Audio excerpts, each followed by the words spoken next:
And I'm so glad that you're. Hello, everyone. I'm so glad that you're here today for the program. We are waiting for a few more people. Please make sure that you only have one of your devices open. Otherwise, there will be interruptions.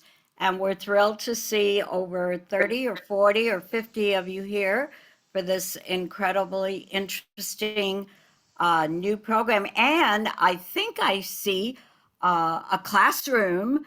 I don't know if it's from Miami-Dade County Schools or not, but we're welcoming you. We're thrilled to have you here today. And so my name is Miriam Kleinkazanov, and I'm the chair of the JCC Miami Beach JCCU Day. And I also am a child survivor of the Holocaust and a few other hats. Here, honey. Please turn off any extra devices, please.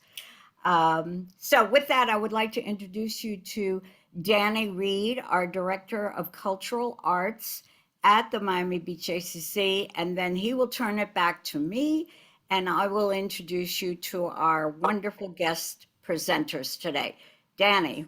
Thank you, Miriam. I'm going to keep you on spotlight because I like having you next to me. Okay. That's good. Hi, welcome everyone to this very, very special program in honor of International Holocaust Memorial Day. My name is Danny Reed.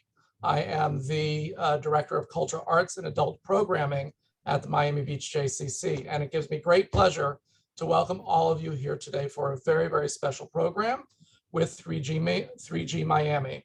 And I'm sure you're going to hear a lot more about what a special organization 3G is.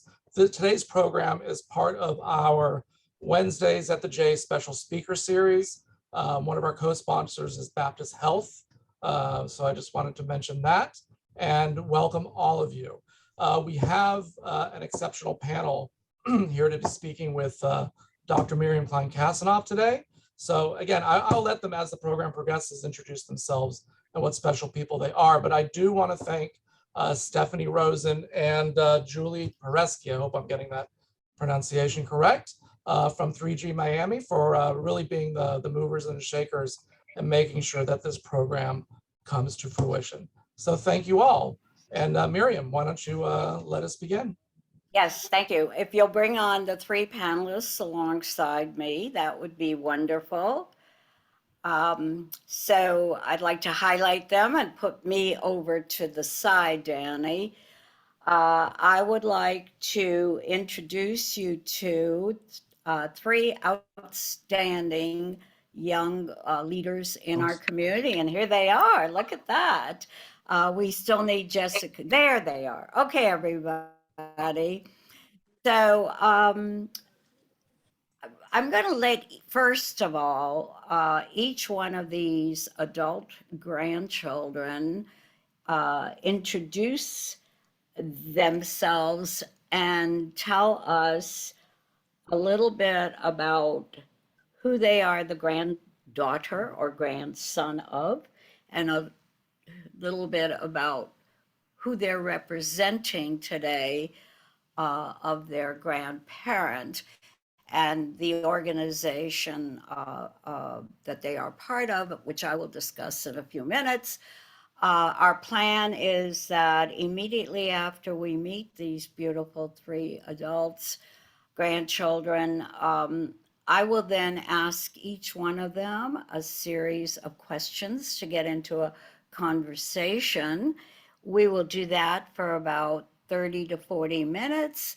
And then we will go into the chat for your responses.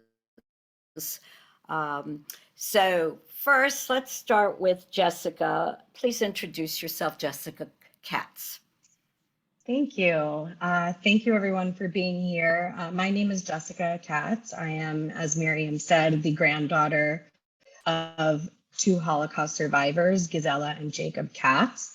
My grandmother, Gisela, whose story I learned to tell through the 3G Miami program, was a survivor of Auschwitz as well as a few other concentration camps and ghettos. She was liberated in 1945 from the camps and returned to her hometown afterward.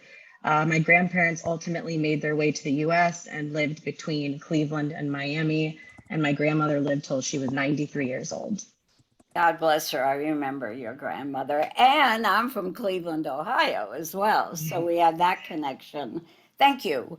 And now we would like to go to Ron Steiger. Ron, please introduce yourself. Sure. Hi, my name is Ron Steiger. I'm the CFO of Miami-Dade County Public Schools. Born and raised here in Miami-Dade. I am representing both my grandmother and my grandfather, Savta and Saba. They were both in the Holocaust, but both very different stories. My grandmother I know a lot more about than my grandfather, and they met right after the Holocaust, got married, and then raised their family in Israel, and then eventually made their way down here to South Florida. And that's where you were born, right? That's right. Thank you. Thank you, Ron. And thank you for the excellent job you're doing as Chief Financial Officer for Miami-Dade County Public Schools. I want to come back to Jessica and ask her what she does today, but let's go to Jessica Cohen. Tell us a little bit about yourself and why you're here today. Thanks, Miriam. Hi, everyone. So my name is Jessica Cohen. I am originally from Paris, France, and I'm representing my grandmother, Esther.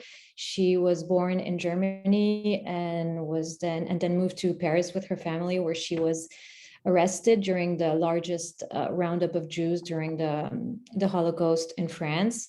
She survived because she was hidden, thanks to the parents of her friend. And she stayed in Paris, where my mom and I were born. And I work with the Miami Foundation in Miami. And you work for the Miami Foundation, which is an organization that raises funds for various good deeds in Miami. Thank you very much for the work you do. And let's go back to Jessica. Jessica, tell everybody what you do for your profession. Sure, not as noble a profession, but certainly a fun one. I had the Christie's Miami office for Christie's Auction House, and I also serve on the committee for the Holocaust Memorial together with Miriam. Thank you. I'm very honored to serve with you. And Jessica Katz is the new incoming chairperson of the Holocaust Memorial, Miami Beach. Do you mind that I keep? Would you like me to go? Want me to? I need, once again, I'm going to keep reminding everyone in the audience that for this program to be successful, you must mute yourself and you must turn off any other device you have on. If you have a cell phone on at the same time that you're watching on the computer, please stop that, or Danny will just have to exit you from the program. So let's begin our conversation. I want to remind the audience that I'm a child survivor, which means that I'm the last of the survivor generation, transitioning over to second generation, which would be the adult son or daughter of a Holocaust survivor. And this is the third generation.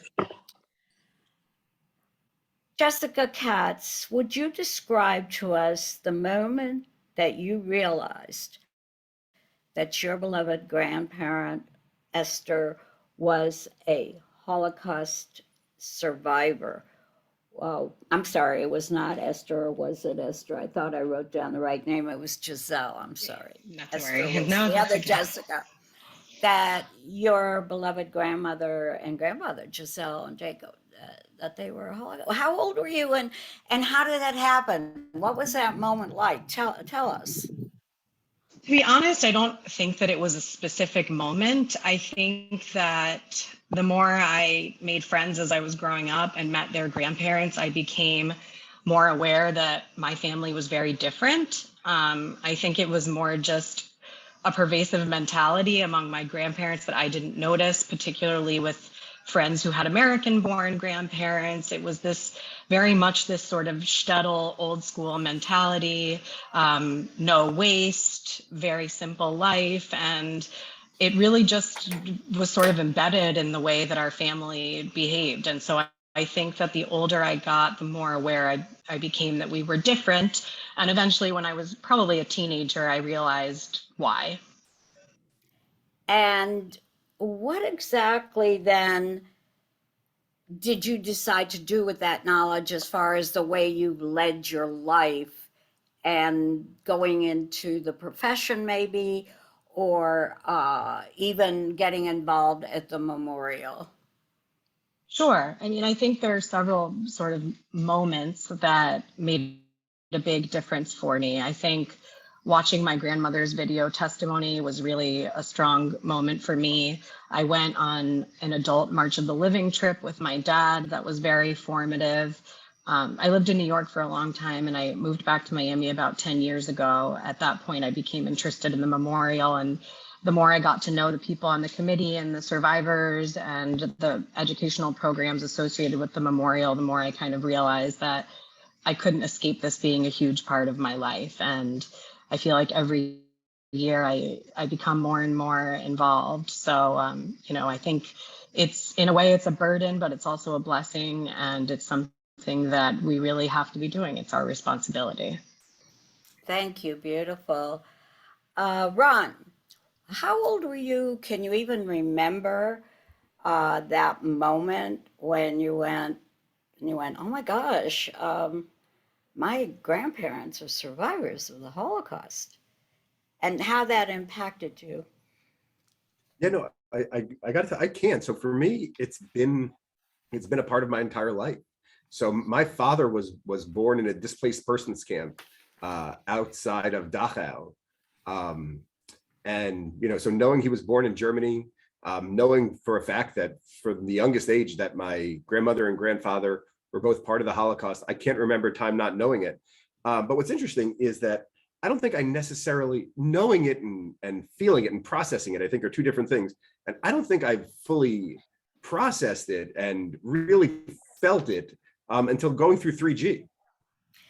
Well, tell us a little bit about that. The audience doesn't know much in Miami about 3G and the organization.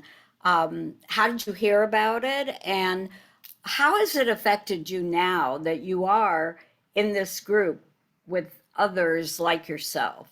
Well, I'm certainly honored to be part of the group. I heard about it through my sister, who I believe is on this call, actually. She was part of the first group that went through it. And for me, it has been a fantastic experience to be able to really just put into words, the story, but then to put into words exactly what happened. And in doing so, really feel it for the first time, what it really must have been like. Coming up with a story and telling that story, what it must have been like for my grandmother. And then even more, how that still affects us, right? How that still affects me and affects my relationships with people and affects my relationships with my family, and how really it's something that happened 80 years ago has never really ended. Could you expand on that just a moment when you say how it affects you in your relationships with other people? Yeah, sure. So when I told the story of my grandmother, it's traumatic, right? So it's really a traumatic experience, far beyond life-changing. And for her to meet my grandfather in a displaced persons camp right after the war, have a child, and then my grandfather's story is even more traumatic than my grandmother's, and that family dynamic that they raise their children under obviously is not the standard dynamic, right? How those relationships, those interactions, what it means to be part of a family, what it means to survive, that filters down, right? Yes. From my grandparents to my father to me, to our entire family. And it's certainly something that I'd never really thought about till I went through this process. Oh, that's a beautiful, beautiful answer. Thank you so much. Jessica, So you're from Paris, or your mom's from Paris, grandmother's from Paris. Um, Tell us the moment that you realized that Esther, your beloved grandmother, was a Holocaust survivor, and how did that affect you emotionally? And how has it affected your life and what you do in life, and your profession and your work and your interrelationships with that knowledge? Sure. So in a way, just like Jessica and Ron said, I feel that I've always known, but I also have a very vivid memory of one specific event when I was 7 years old.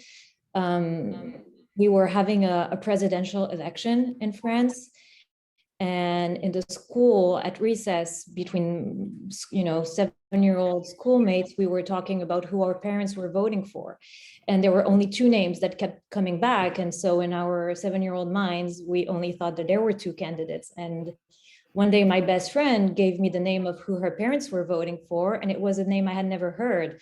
And so when I came back from school that day, I asked my parents if we could vote for the same person as my best friend. And they asked me who her parents were voting for, and I said le something. And I saw their faces change, and they sat me down, and I don't remember exactly what they told me. I just remember that they told me that we could not vote for this person. It was the representative of the far right in France, and that we were Jews, and that he didn't like Jews, and that he was a revisionist. So they kind of explained to me what this meant, and that this had led to horrible things, and including things that had happened to my grandmother and her family. So this is a memory I have. I know I was very young, so it must be a little bit altered in a way or another, but I know that I felt a lot of fear after that, thinking that I may run into this person in the street, this politician, and this is the first feeling that I had. And it has affected me to this day, and especially since I became a mother. I started thinking of my grandmother's story in a totally different perspective. Beautiful. So each of you and each of us who have been involved in this history have our ways of remembering our grandparent, our parents.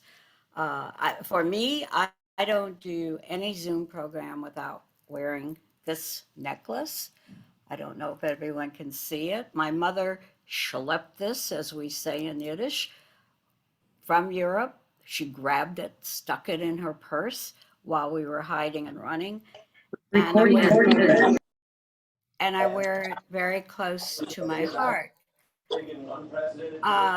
Jessica Katz, I know that you have a very unique way of remembering your grandmother. And I'll never forget when I first met you and you told me that story. It just really was fascinating. So I was wondering if you'd share with the audience your unique way of remembering and keeping something of theirs close to you. Sure. So when I first moved back to Miami about 10 years ago, my dad shared an article with me and with my brothers about grandchildren of Holocaust survivors getting a tattoo of their grandparents' number from Auschwitz as a way to remember them. Of course, given Jewish law around tattooing, it's a very controversial topic, but I spoke with my brothers about it, and my grandmother was still alive at the time, and we decided to get a tattoo of her number.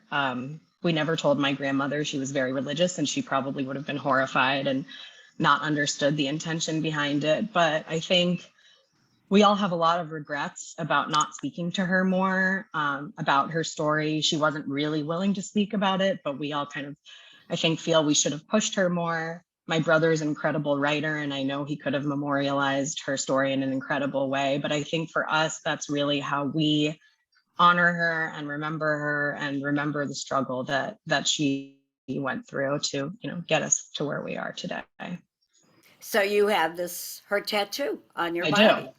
I should say anecdotally that we found out afterward that it actually was not the correct number. And by the time we looked at the number on her skin, she was very old and it was a little bit difficult to see. So now we like to think that we're memorializing maybe somebody who is not remembered otherwise, but that was a little bit of a fail. Excellent, excellent example. Jessica Cohen, how do you have a piece, an artifact, or a picture, or something that you've saved of your grandmother's? I have a million photos and memories of my grandmother. I have some of her clothes and jewelry also. I have a scarf right behind me that I use often. But I think the most important way that I'm remembering her and that I've memorialized her is by naming my first daughter after her. Oh. My first daughter's second name is Esther, and I think this was really important to me. Especially because I knew that one day she would ask me why we chose this name, and it would be a way to explain and to introduce her to this story. You know, you touched me when you said that, because when I came to America, I came with my infant brother, the late federal judge Ted Klein, who was a baby, and he tragically died 10 years ago. Well, his son, Andy, lives here in Miami, and he's married recently, and my niece is giving birth tonight. She's going to be induced, and sorry, I'm choking up, because I know that somehow my brother's name, whether it's in Hungarian or in Hebrew or Yiddish or just an initial, will come to life again sometime between midnight tonight and tomorrow morning. So when you said that, it really touched me personally, and that's one way that so many of our generations are remembering those we lost. Ron, when I asked you earlier, do you have a specific artifact? You said no, but what do you want to add? Yeah, so I think like Jessica, I have a million pictures at home. But for me, in terms of when I think about an artifact, I think, what do I think, when I look at something, do I think about my grandmother immediately? And for me, it's anytime I see a pierogi, right? So anytime I see a pierogi, a pierogi Oh, a on a pierogi. menu or anything. So it's part of actually the story that we wrote for my grandmother. And it's certainly it's been a huge part of growing up with her.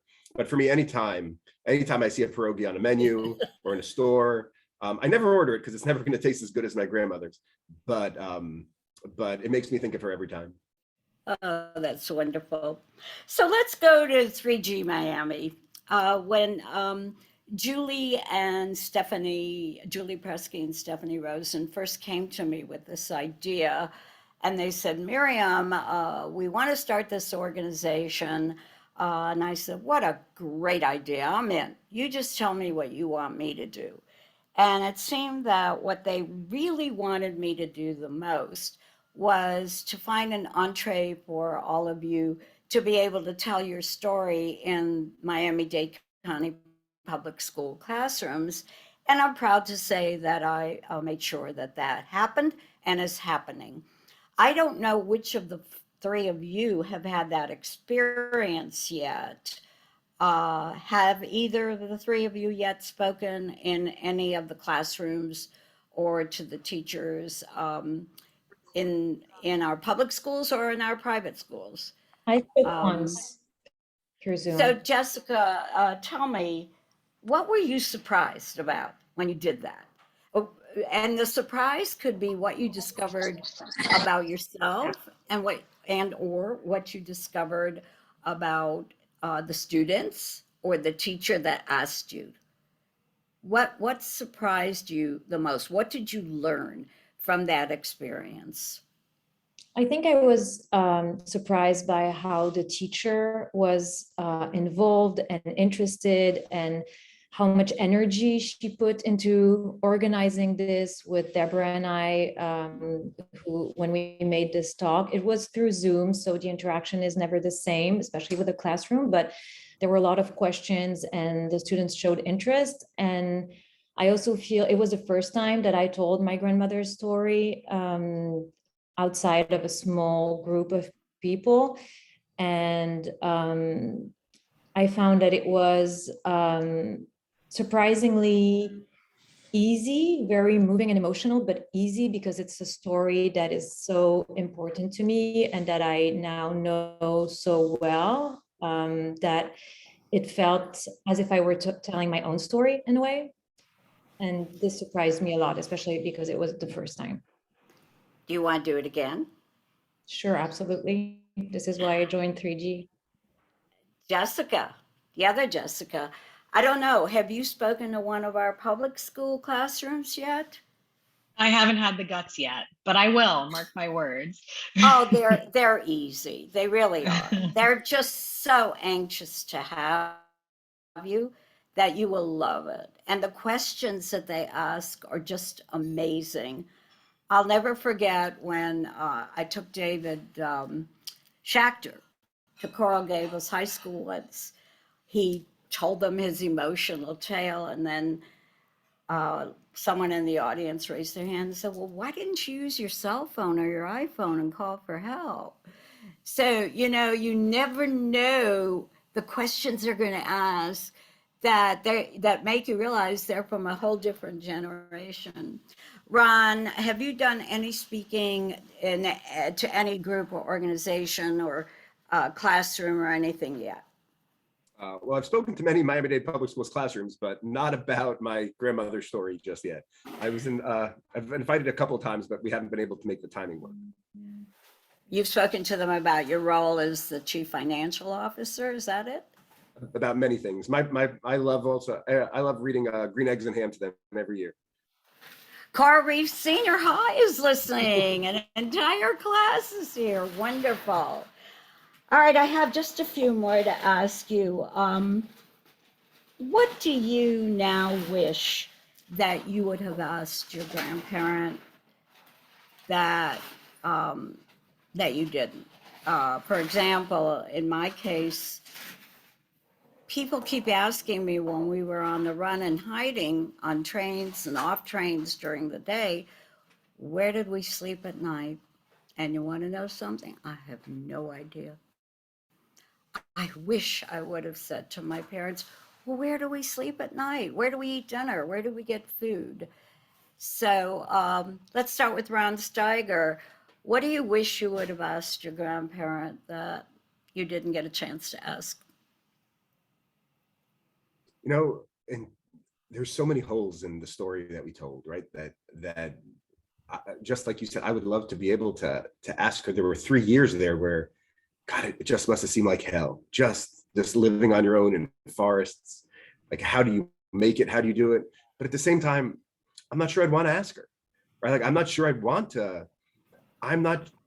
Does it really matter how she did it? She did it. Right? Do I want her to go and relive it? I think if I had to ask my grandmother one more thing, I would just ask for a hug. Beautiful. Thank you for that answer. Jessica Cohen, what's the one question you wish you would have asked that you just never thought about asking, but now you wish you would have?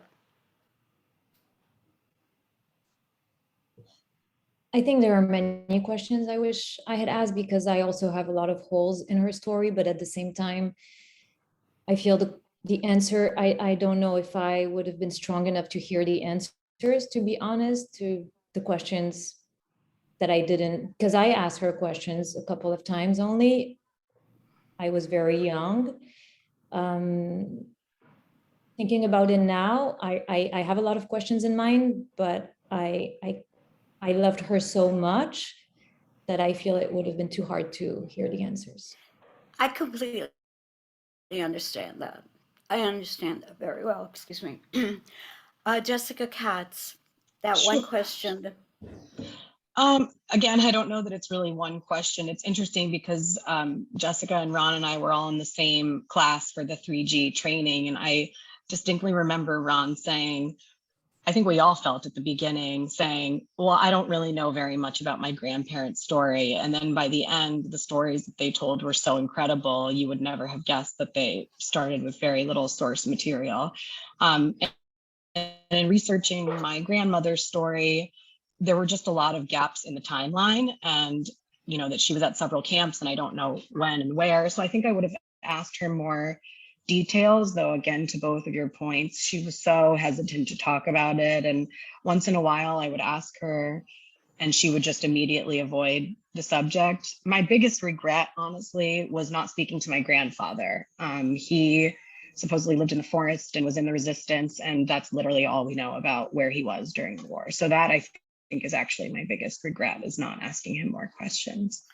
And I think this is a good lesson for Coral Reef Senior High students and the rest who are in the audience. If your parent or grandparent, God willing, is still living and they have a story to tell, sit down, get your paper and pen out, get your recorder out, get your cell phone out, and get that story and ask that question.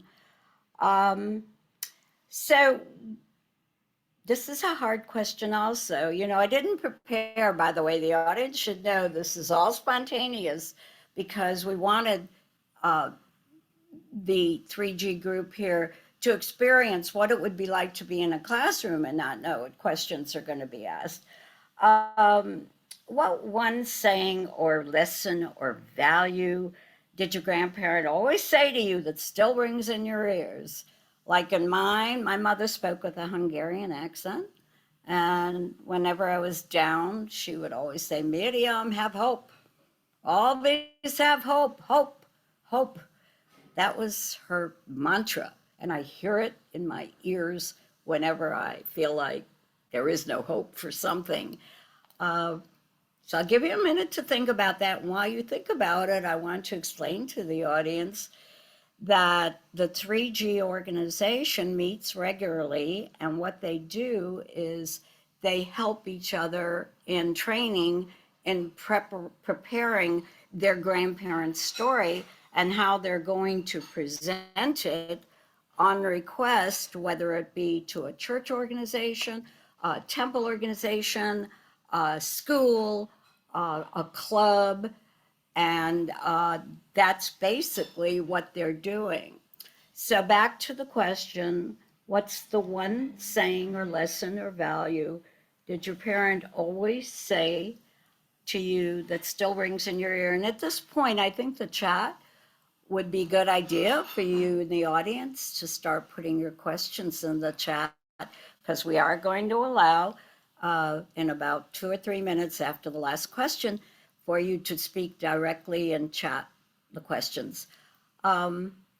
Jessica Cohen, what rings in your ear when I ask you that? What's the one thing that Esther always said to you?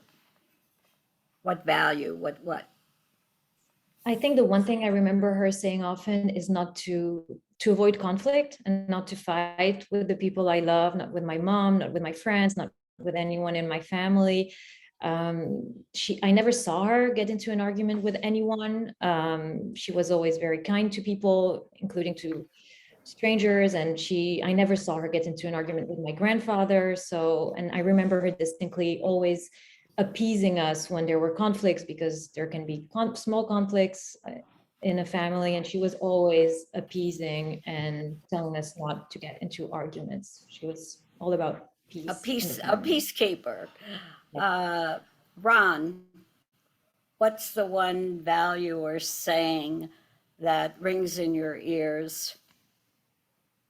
Yeah, for me, my grandmother would always put family first, right? Family. Always put family first above everything. And to make sure that everyone else around her, was fed, everyone else around her was happy, right? Everyone else around her, all of her needs, everyone came before she did, especially family. And that's something certainly I take from it. Thank you, that's beautiful. And Jessica, Katz? Ron, I totally agree. My grandma wasn't the most philosophical, but she had a lot of very funny isms that we would quote a lot. She again, family first. Anytime we would complain about something petty, she would say, okay, so what's the big deal? You know, she didn't get consumed with small things like that. She used to call me in college and leave messages on my landline voicemail saying, don't go no place. That was her mantra. And then, of course, the feeding was of paramount importance. It was always that everyone had to be fed, everyone had to clean their plates. Then, of course, you know, when I went to college and gained the freshman 15, it was okay, you don't have to eat so much. But until then, it was very, very simple life, family first, and yeah, just keep it simple. And every food that she ate, she called cabbage. Final question.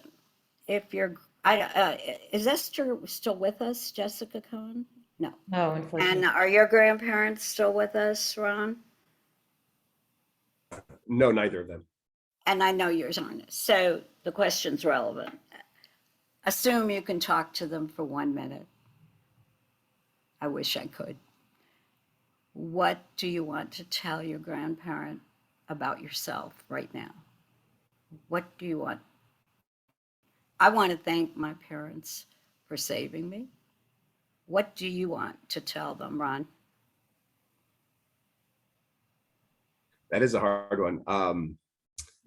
I guess I want to tell them that you know, that I'm doing okay, right? That what they you know, there was a certain point in telling the story you realized that the only point to survival, right, is just getting through, and maybe tomorrow is going to be better, right? And you hope for it. You always hope that tomorrow is going to be better. And when you're at the bottom, right, when there's nothing left but just trying to survive, you hope that one day, you know, your family is doing more than just surviving, right? They're trying to find happiness, right? And I want to tell her that that's what I'm doing. I'm trying my best to find the things in my life that make me happy, so that it is, you know, all of the things that she had to go through were worth it. Oh, beautiful. And they'd be so proud that you're the CFO of the fourth largest school district in the United States of America. Jessica Cohen, you have that 1 minute now to say something to your grandparents about today. What would you say? What's your message to them? Just like Ron, I think I would echo what he said. And I think I would also tell her that she marked me and my life more than she can imagine, and that I am raising a younger version of herself every day and experiencing her personality from another point of view, because my daughter is very similar to her, and that in a way she's living through her and through me and through the stories that I'm telling of her. Thank you. That's so beautiful. And Jessica, what would you tell Giselle if you had that one moment with her again, or Jacob? I mean, I think the first thing that comes to mind is thank you, and it was worth it. And I think the most important thing for her was for our family to be close and to follow the traditions and the customs of Judaism and celebrating holidays together. And we do all of that. So I think that would make her really happy. I thank you for spending this time with me in this interview. I hope I wasn't too rough on you. I hope I asked the relevant questions. And now I'm going to open the chat. I think it gives my heart such warmth to see that whole picture there of Joanne Albert's Coral Reef High School class. And they've been asking some questions. So I'm going to go all the way back here, and it says, Lillian Cohn says, I love that question. I would have loved to ask for a hug. Joanne Alberts, I assume is the teacher at Coral Reef, wants to know, did your grandparents ever talk about or tell stories of other people that were there with them in Auschwitz? Which one of you might want to answer that question? Just Of the summer. I'm talking now to the two Jessicas and Ron. The question was, did your grandparents ever tell you stories of other people that were there with them in the Holocaust? You're nodding, Jessica Katz. Did they? Yeah, in my grandmother's video testimony, she told a story that I spoke about actually during our training. Ron, I think you may remember the story, but when she was in Auschwitz, she worked in the kitchen and she would sneak food to people sometimes, other people that lived in the camp. And she was caught one day. And of course, she thought that she was going to be killed immediately. Her punishment ended up being that she had to kneel over hot coals for almost an entire day. Obviously, I'm sure it was horrible. This is, again, not a story she ever told me in person. I don't think she ever would have, even if I asked. But when she told the story, the most salient point was really the people who lived with her in the barracks that helped heal her wounds afterwards, and that went on a search for clean water, and just how they really saved her. So even in the telling the terrible, terrible story, she really just remembered those who helped her. Thank you. Can any of you or all of you expand on what the 3G training materials, and how long is this training, and how did you get the story of the grandparents? So I don't know if the two Jessicas and Ron want to answer that question, or you might want to, if Danny can find them, highlight either Julie or Julie and Stephanie Rosen, who are the founders, and maybe they might want to come on and answer that question. So we'll start first with the panel. Does one of you want to expand a little bit on what the 3G training really entails? Please note 3G stands for third generation, meaning grandchildren of Holocaust survivors. Who wants to answer that one? Shall we bring on Stephanie and Julie? There they are. Okay. So I'm going to get out of chat for a minute. Here is one of our founders, Stephanie. Welcome, Stephanie. It's nice to see you. How did you, are you satisfied with how the program has gone so far? I feel like such a proud mom. I'm so excited about this program. Thank you so much, Miriam. You are incredible. And you have no idea. I don't even think I have the words to express how happy I am hearing each of you, tell parts of your stories I knew, a lot of stories I didn't know. And just to hear such, that it helped you in different ways. It's how we felt, I think, and that we've been able to help bring this program to you and hopefully, to others is really very gratifying. Thank you. And Julie, here's our other founder. Hi, Julie. It's good to see you. It's always difficult to find which adjective when you're discussing a subject like this, but have you found the program fulfilling today, and what you wanted out of it? Extraordinarily fulfilling. And thank you for hosting this and making this come together, and all of the 3G Miami members here too, for their dedication and commitment to the organization, and just for keeping these stories alive. And I know it's a very personal, it's personal work, but together we hope we really can make a difference. So thank you. How many people do you have in the organization now?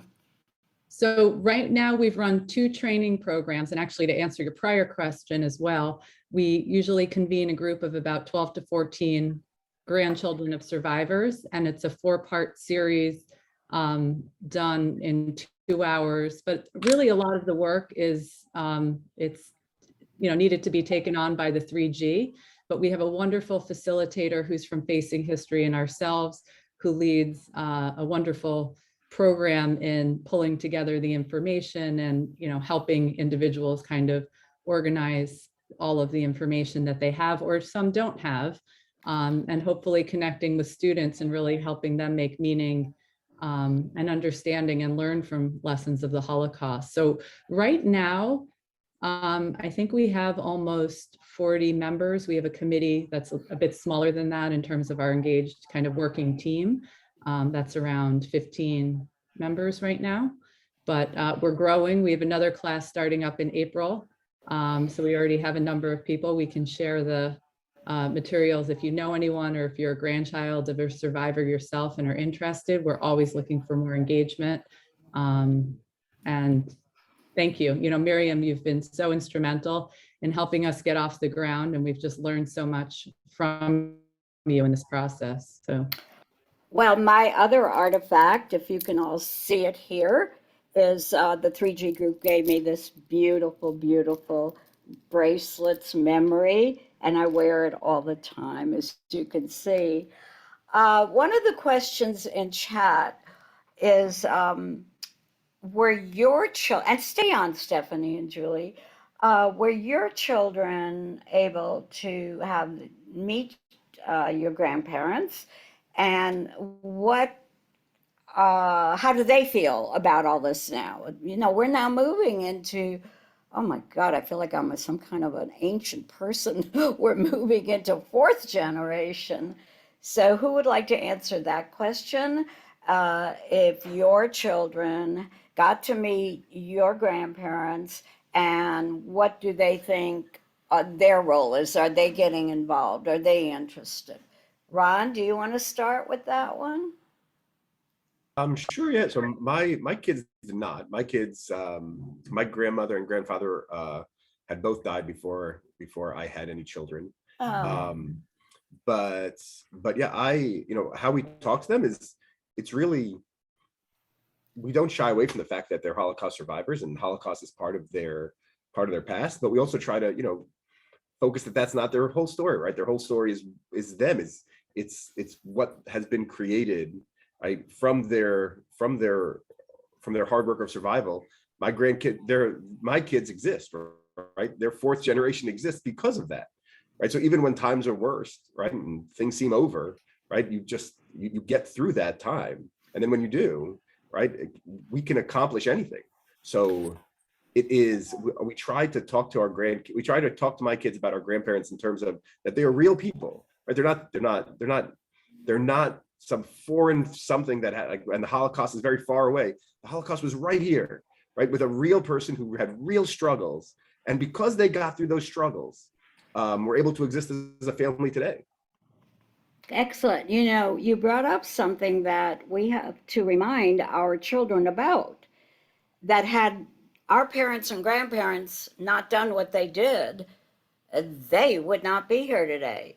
We would not, whatever your politics, we would not have an Anthony Blinken who's Secretary of State.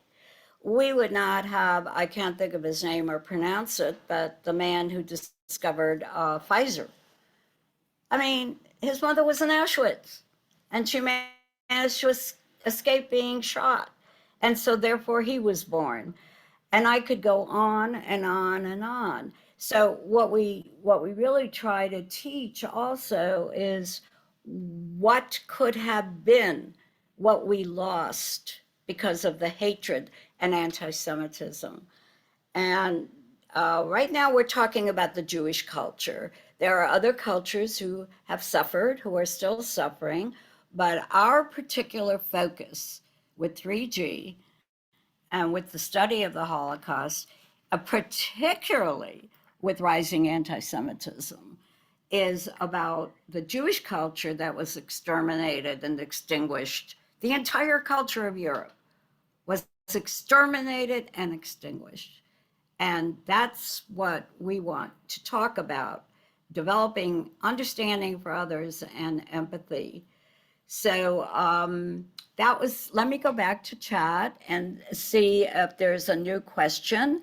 I think it relates to what I just said. A profound talk. Do school kids of any particular backgrounds, Black, Hispanic, Asian, both understand? Yeah, I didn't even see this when I made the comment. The unique Jewish suffering during the Holocaust, and draw parallels to oppression experienced by their own communities at a different level. And I think that Stephanie and Julie, who have done extensive talking to our students in the Miami-Dade County schools could answer that. Have you, when you're done, have you, Jessica, I saw that question, but I wanted to skip it for now. Have you gotten questions about other ethnicities? Stephanie, you're nodding your head. Can you relate to that? I mean, as I read that question and heard you express it as well, you know, the Facing History and Ourselves, when they help us teach this course, they talk a lot about those parallels. Like, I mean, in my grandparents' story specifically, they came to Canada with nothing, and they were immigrants and had to start, you know, without speaking the language and without having money, and, you know, from scratch. And that in particular is something that many people even today, or sadly, you know, today can relate to, of all cultures. And there are many parallels like that. That's just a very personal one. And then to answer the other part of the question about, you know, can they relate in general? Do they understand, you know, what the Holocaust is? Education is mandated in Florida. So they are Holocaust education. So they're supposed to have some background before we come in. We always ask what that background is, so we have a better understanding of where they're coming from. And we might try to provide some, but that's really not our role. I mean, our role is to share our grandparents' story. Exactly. Yeah. I just want to make a comment that I'm a very old-fashioned Jewish person. And since I started being trained in Holocaust education 30 years ago, one of the first, I'm ancient in the field, we have to always remember that we are teaching that the lessons of the Holocaust of the Jewish people was a unique genocide. It was unique in that it was the only one where the goal was to extinguish and exterminate, with the help of government and law, the entire culture of the Jewish people. So that it's okay to make parallels, but not comparisons, if you all understand what I mean. I just thought I'd throw that in.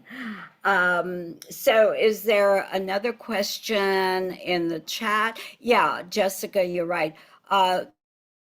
The question that was asked is from Coral Reef, I believe. Did your grandparents exhibit signs and symptoms of what we call post-traumatic symptoms? And I don't know if you all know, but today most psychologists are working with 3G and 2Gs on what they call transmitted trauma, in that our grandparents and parents suffered the trauma, but unfortunately, the trauma has been transmitted to you, to me, to 2G, to 3G, and it comes out in various ways. So Jessica, since you reminded me of that question, perhaps you might have a comment to make about it. Sure. You know, when we were talking about at the very beginning of the conversation, sort of distinct memories we have had when we realized that our grandparents were survivors. I remembered after Jessica and Ron spoke that my grandmother was always very afraid of dogs, terrified of dogs. I don't know if all of you who are watching know this, but at the camps, there were many large dogs that were, of course, trained to brutalize the prisoners and echo the terrible discipline, or I guess what they called disciplining of the guards and the generals there. So when we were little, we got a dog, and my grandmother she didn't understand why we would want a dog. She didn't want the dog going near her, and she just never wanted to have anything to do with the dog, which of course today, most of us love dogs and couldn't understand why. So it kind of made me think a lot of people have stuff going on in their heads that we may really not know about. And then the other comment I wanted to make about that, a few years ago, Miriam actually introduced me to a film called Big Sonia. which is a really terrific movie, and Coral Reef Senior High should look into screening it. It has some really amazing lessons. But watching that movie was the first time that I realized the trauma of the second generation, which in this case was my dad. And I had never realized how hard it must be for somebody to grow up with parents who survived such a terrible ordeal, the likes of which none of us can relate to. And I think it really made me think of my dad in a different way. So That's Miriam, really, Miriam, my yeah. grandmother actually has a really good example of a PTSD. What's So that? when and none of us really knew, but after her death, when we went to go clean out her apartment, that if you looked under her bed, there was bread sitting there. If you looked in her closet, she had food stashed all over the place. If you looked in pockets, random pockets, there was money everywhere. Right, she was living in, North Miami Beach. She never wanted for food, right, as here in the United States.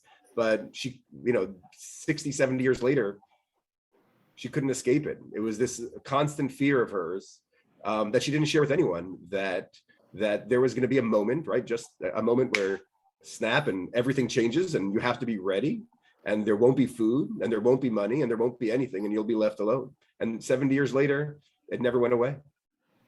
Incredible. Incredible. I can relate to both. I'm afraid of dogs. And I remember my mom had money in cups in every room in the house, and drawers and the kitchen cabinets. I fully understand that. Jessica, how did your grandparent exhibit PTSD? So very similar to Jessica and Ron. So my grandmother had a terrible phobia of rodents. She could not even look at them in a movie. What is it? Rodents, rats, and oh my God! Yeah. Oh my God! She could not even look at them if they were in a movie. And we've learned through history books that the place where the Jews were put after the roundup in the velodrome, there were a lot of rodents. So I don't know if it came from here, but I can only imagine. She also had a lot of things around food. She always had to have fresh food, but could never let food go to waste. So she would always bring food to homeless people in the street every day, every single day. She spoke to them, she knew them, she knew where they were and how to find them, and she would bring them food. And similar to Ron, when my grandmother passed away and my mom and I went to the storage, we found cans and cans of food that were way past the expiration date, that she had just bought throughout the years and kept there, like, canned food, so many boxes, and plastic bags also. We never found out why. So definitely. And I feel the generational PTSD. I know I felt it, and read a few books about it and made some research and realized that in a way I was reliving some of my great grandmother's experiences, which I didn't even know about. So interesting, very. Julie, do you want to come in on that? Sure. I actually wanted to go back, but I don't want to take the speaker. No, that's okay. Go ahead. I just think I have 3 children, actually. My oldest 16, and my grandfather passed only at 96, only a few years ago. So they had very close relationships with him. And actually, I see David Schachter is on here on this event with us. He actually was a friend of my grandfather's and spoke at his service. But my grandchildren, his great-grandchildren, my children knew his story, were very close with him, and it's something that's important to them for who they are now. And they're talking about even starting 4G and, ensuring. Really? Are they thinking of doing 4G? That's so exciting to know that they're interested enough to do that. I think it's just so relevant for everything that's happening in the world. Yes. With so many groups, and with the rise of anti-Semitism, and how can they have a voice? And these were real people in their lives. And they know, to a certain extent what they endured through what they learned directly from my grandparents. Stephanie, what PTSD did your grandparents exhibit? So I never heard it firsthand, but I was told, and I've been told recently again, that my grandmother would scream at night in bed, Mhm. Terrible nightmares. And Yes. I never saw that, I really only saw Yeah. a kindness. I mean, she always put the rolls in her purse. Um, At the bar mitzvahs and bar mitzvahs, you stick in the leftover food. God forbid you should get hungry at midnight and not have something to eat. yeah, so I saw get that. But yeah, I never saw like that harshness toward, Yeah. firsthand, really. So I would like us to stay on when everybody else leaves so that we don't abruptly get, well, this is over. Because what we've done here is we had a very emotional hour, and I need to process with you all. So I would like the 6 of you with Danny to stay on. So my final comment then and question, So do you want me to? yeah, Can I go on? Just one thing, Miriam, before you end, we wanted to share contact information for all the 3 Okay. organizations across the country. Forgive me though, because we weren't able to get it together in the chat, but Danny, hopefully with something we can mail out after the fact. Yeah, he will. Participated. Okay, thank We'll take care of that. Thank you. So my final thing is, we've been doing this for an hour, and we have to know why we're doing this, all right? So in my case, why does Miriam still, and I'm not going to tell you how old I am, you'll just have to figure it out on your own. Why am I still doing this? Because I have such a passion that I want the world to know that there was no reason on earth for me as a 5-year-old and for my parents as a young 33-year-old couple and for my infant brother who was only 9 months old to be pushed out of our home where we were comfortable, loving, kind, charitable, Jewish people, and had to go hide and run because of hatred from a Nazi group that we were Jewish. I want the world to know that that should not have happened to us, and it should never happen to anyone again of any ethnicity, certainly Jewish people. We are kind, charitable, loving people.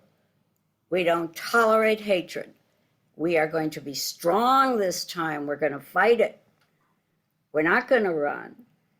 And also, I want the world to know that in the Jewish culture, there's a word called chesed.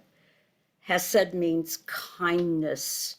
And that's what that class at Coral Reef should leave with today. A feeling of kindness to each other. Look at the students sitting next to you, no matter what color they are, what religion, what background. Practice chesed. Be kind to each other. Develop empathy and understanding so that we never have to even hear a word like Holocaust again. What would be your final message, Jessica Cohen? It's hard to go after such a powerful message, Miriam. I agree with you. Tolerance, kindness, and stand up against all forms of discrimination and hatred and, racism of all forms, anti-Semitism, because we have to stand up for each other. And this is why it happened, because people did not stand up for Jews enough. So it's a very important message. Always stand up against discriminations. Thank you. Jessica Katz? Sure. I mean, I think all of that, but I think really to be brave and set an example. I think that everything gets paid forward. And I think if somebody sees you setting an example and doing something brave or doing something kind or going out of your way, they will pay it forward and do the same thing for somebody else. So I really think that though it may seem small, your actions can really have an effect in either direction. Thank you. Ron? I think for me, when one of the questions they ask at the first 3G meeting is, why are you doing this? Right. And what did you want to get across to people? And I think I was the only person that didn't have an answer. Right? Like I didn't know really why I was doing it. And then through the course, what I realized was, I guess the message that I want to get across is that it's not over. Right. So something that happened a long time ago, 80 years ago, it seems like, it's the past. We shouldn't talk about it. Like, it's easier just to forget it. But the truth is, you need to, right? So it's not just to remind people. It's not simply just never forget. It's that it's still happening, right? It still affects all of us in a million different ways. And you have to, get that message out and spread awareness, to everyone around, saying, hey, listen, this isn't this isn't something that happened far away a long, long time ago. It's still happening. And it happens. It happens not just to the Jewish community through the Holocaust, but in a million different, like every culture, every community has their events. And for us in Judaism, it's important for us to keep talking about ours, because if we don't, then it's so easy just to sweep it under the rug. Thank you. Julie? I really don't know what to add to all of the beautiful remarks you all made. I think it really is just standing up to hate, and it's those small words or actions that just escalate over time if people don't take them seriously and really educate themselves and understand the implications of where that might lead. I think it's just so important to keep these stories alive. Not, for me, it's honoring the personal legacy, but it's for others really learning from these lessons of the past. And Miriam, for all those reasons you said of why and how could this happen. I always think just one thing of my grandfather, who survived all of the atrocities and was a prisoner for so many years. And he was the most positive person and had such a wonderful outlook. And I think I would also say, though, focus on the positive and really try to kind of live for the day and, try to affect change where you really can make a difference. Thank you. And finally, Stephanie. I'll be quick. I read a statistic today that said that I think it was 2/3 of students, I think it was a Canadian study. Did you see that? They don't. Yeah, my friend Marilyn Sinclair of Liberation 75 sent it to me from a private message. So the message, what it said was that 2/3 of students either don't believe the Holocaust happened or think it was greatly over exaggerated. And somebody gave me another quote. They said, if it happened, it can happen again. So it's hard to believe it happened, because how could something so awful have happened? And if we don't remember, and especially with these personal stories, we're destined. And not we, I can't believe we're destined, but as a world, it could happen again. So that's why I do it, and I'm passionate about it. So thank you. I thank all of you. I thank Danny for hosting, and I think we're getting a lot of beautiful comments in the chat. You can all see it.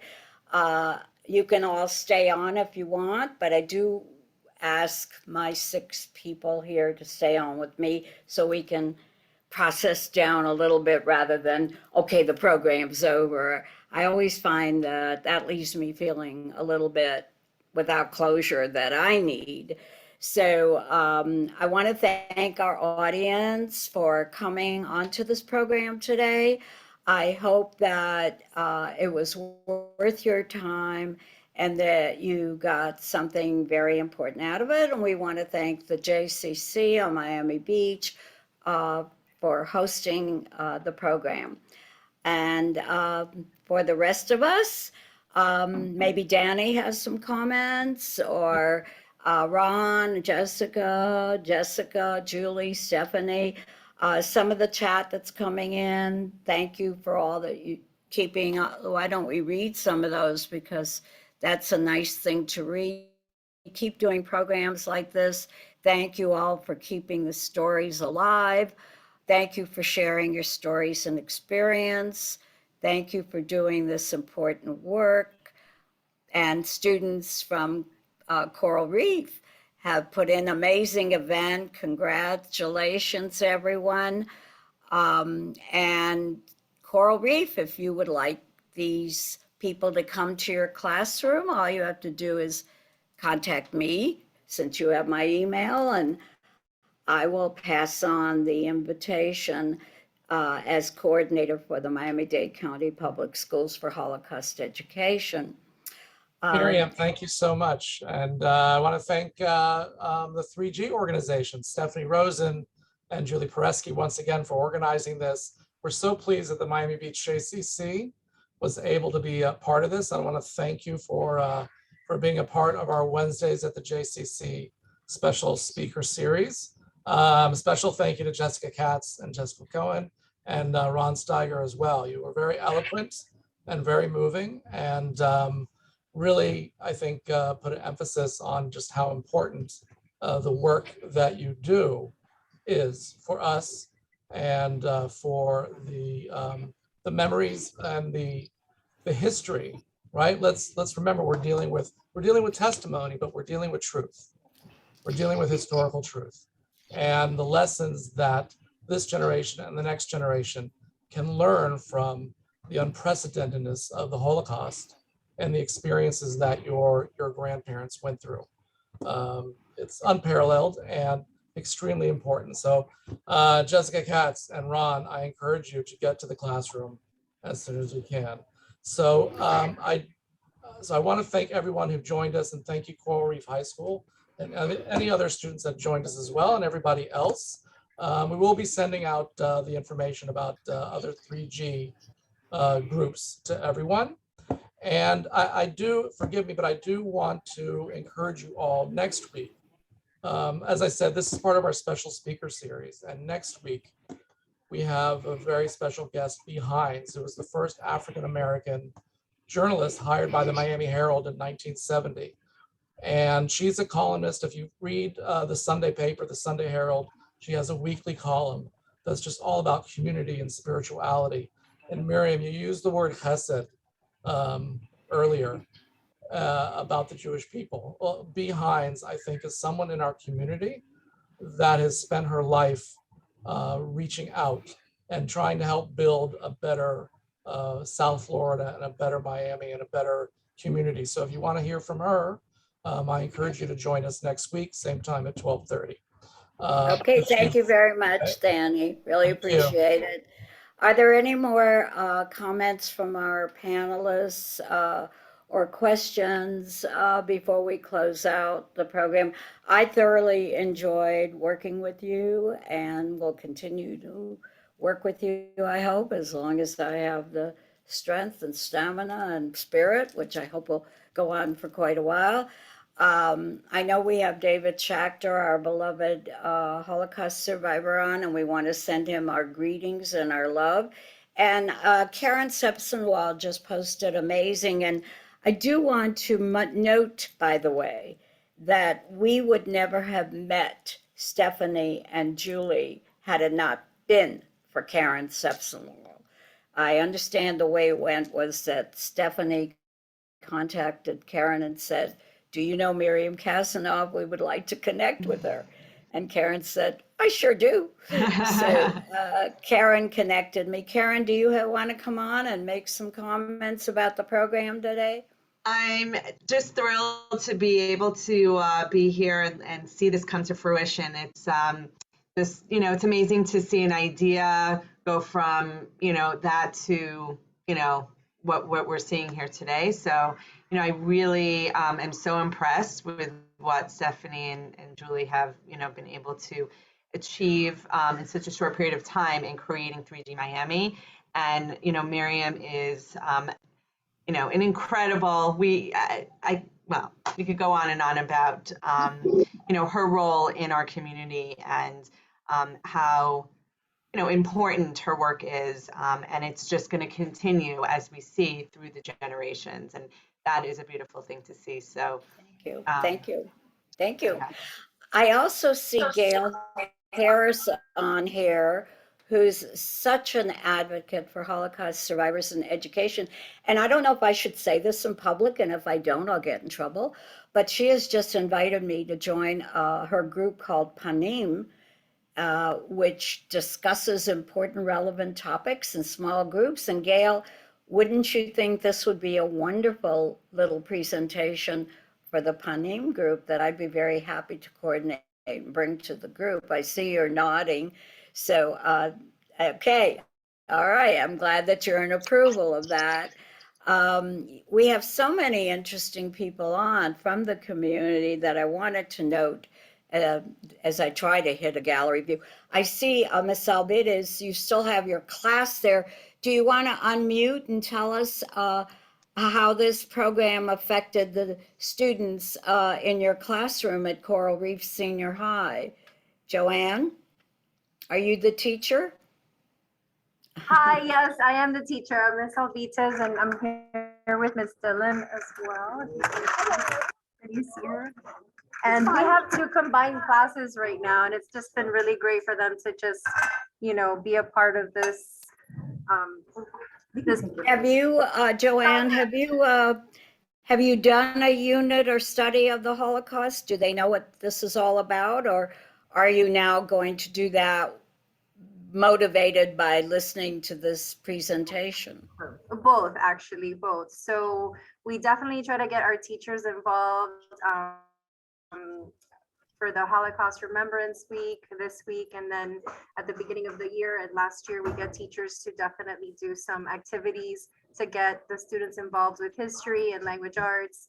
And, you know, they learn so much, and they also get to self-reflect as well, which is also a great thing for them to do. So these, you know, I love to join these seminars with you guys so that I learn, they learn, and we all reflect on What is your background? What is your ethnicity? Where do you come from? I'm from Nicaragua. Oh, okay. Yeah. Did you go to school in Nicaragua, Joanne? Actually, no, I'm the youngest of 5, and I was the happy baby when my parents immigrated here from from Nicaragua. But my parents went through a struggle, you know, fleeing from their country in 1980, and their story is just absolutely fascinating. So I've always had a fascination for exile literature and history, and this topic holds dear to me. Do you know if the Holocaust is even mentioned or taught in Nicaragua? Very briefly, very short-lived over there in their curriculums, the very few that they have these days at least. But based on from the conversations that I have with my dad, because he is a fan of history and literature as well, it's not too much that they talk about, but I do talk about it with my kids and my students, and I make sure. So I'm looking at your students. Hi, everyone out there. Hello. Hey, wave to us. Okay. So Joanne, could you give me a breakdown of the mixed ethnicities and cultures that are represented in your classroom? Yes, I would love to do that. I'm gonna actually introduce you to Miss Dillon. She's amazing. She's gonna give you some more information. Okay. Oh, here, sit down. You can have my. I think this is important because this is who we're teaching. This is who we're doing this for. So I thought we would take a little time to do this. Miss Dillon, thank you so much. Hi. Thank you very much for bringing the class on. Could you give us just a quick idea, and then we'll move on, because we have been on for over an hour, and I know Mr. Steiger has to get back to work, as I'm sure Jessica's both have to. What is the ethnic makeup of your classroom? Wow. Cultures, different cultures. I want to talk about your culture. Okay. So here, let's just try this. How many of you were born in the United States? How many of you were born outside the United States? Europe, Central America, South America. Interesting. How many of you are How many of you are second generation? In other words, your parents are the ones who came to this country? Almost every single child in the room. Single child. Okay, Joanne, thank you so much, and Miss Stella. We're going to have to move on, but we have loved having you and wanted to give the audience an idea that when people say students aren't learning about the Holocaust or they're not interested, that just is not true in Miami-Dade, period. Can I add? And it really gets to me when I hear all these other statistics, because I know darn well that we have teachers like Miss Dillon, Miss Albetis, and classrooms like this. Look at it. They sat through this whole hour. They were very quiet. They were very respectful. So I have to cut this off right now. And I want to thank Ron and Jessica and the other Jessica, two Jessicas, for an absolutely beautiful, glorious hour. I love you all. And I give you my mother's Sarah Klein Hungarian Jaja kiss that I end all my programs on, including to the Coral Reef students. With that, Danny, I think we're kind of ready to close it off. Bye, everybody. Thank you all very much. Bye-bye. All right. All right. Okay.